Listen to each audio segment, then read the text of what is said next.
Okay, again, the eye level is going to be a third of the way down, so just 0 at the top, and 9 is going to be easily divided, putting it at 3,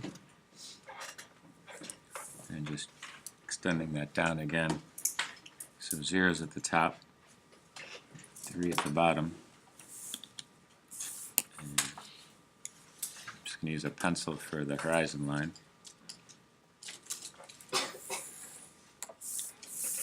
But again, make sure that you establish the vanishing point to the left and to the right, VP left and right. And now down below, this is where you're going to create the rectangular part. And this is going to be divided into 6 equal spaces. So I'm just going to make a mark up to there and just go ahead and build. I'm using pen just so it's a little bit easier to be seen, but at the same time keeping it pretty light so that it can be heavied up a little bit from this base here. Okay, so that's the beginning part. Down here I'm just going to use a pencil for the measuring line. That's going to be perpendicular to this part, and now it's just a number that's divisible by 6, and 6 might be too long, okay, unless I make it go all the way out there, which I could do. In fact, let's do that just to make it simple. If not, you'd have to pick a fraction of the ruler to come down. Okay, so this is giving me 6. There's the line, and just at every inch mark. And that's just the measuring that's coming across. So as long as I, again, just putting the pencil on the point in order to make that mark. So you're just transferring the scale from the diagonal over to the vertical.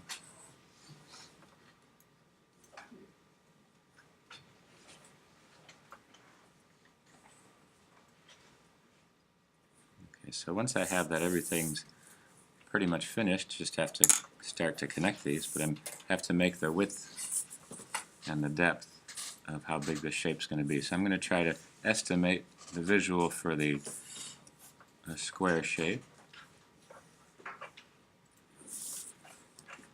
left to right. And just a little more practice at this part. So here's the 2 points. This will go to the left vanishing point. Over here, not all the way, just enough to intersect this part here, and this is coming this direction to the right.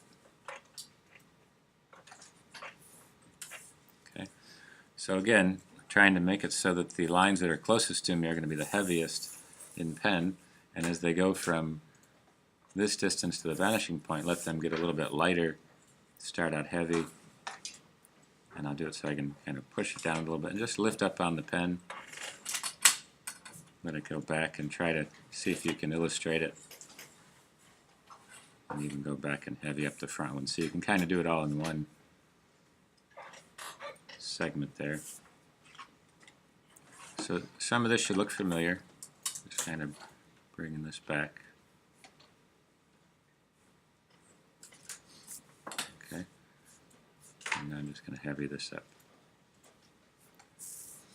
Okay, I'm just at the baseline. So I'm going to try to do things that I know are going to work. So I've divided the first part. It's going to the left-hand side. And I'm just going to retract it going to the right vanishing point. That was to the left. So building it up there. Again, put the point down, rotate, the ruler across. Section that off like that.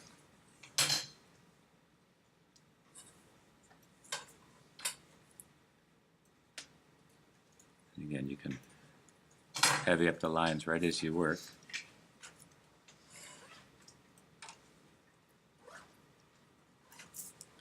And that gives you the entire piece. Now, we've done it before. In this case, you want to divide it into 6 pieces, so I'm just going to cross the diagonal on both sides of this, because that'll help me find the top of it as well.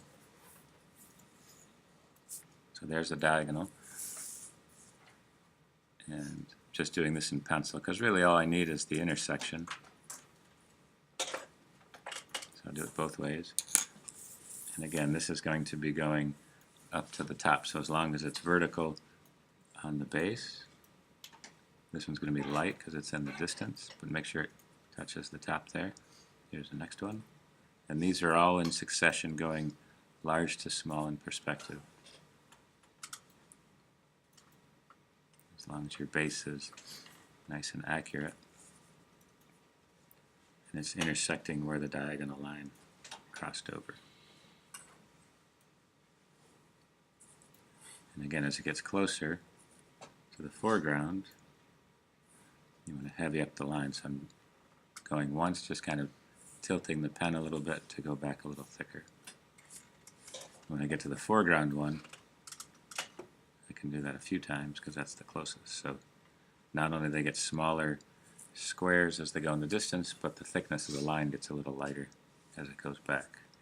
Okay. This one I cross the diagonal line, so I have the entire line to help me guide myself. Again, this is the first line, so I'm just tilting the pen, and it's kind of angling across and giving me a double thickness of the pen line.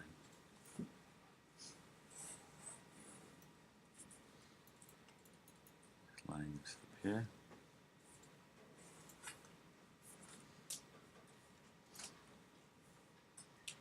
And then as it gets the furthest ones in the distance, just keep it a thin, light pressure on the pen.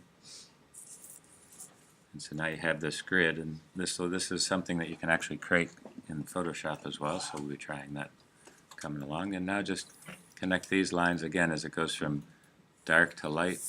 Give it a little thicker line, a little more pressure. Let it fade away into the distance.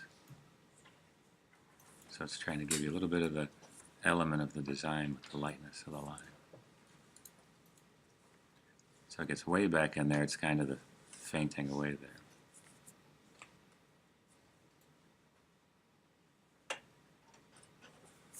So there's the top.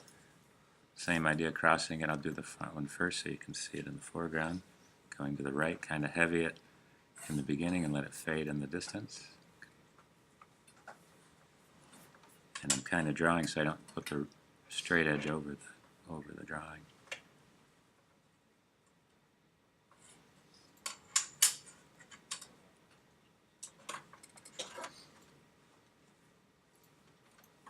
The last one just kind of very faintly placed in there. So there it is. So it's kind of giving the illusion of the vanishing points, the line work with the pen, kind of heavying it up as it goes, and you can still go back. In this case, I'm just going to heavy up the baseline here, fading that back.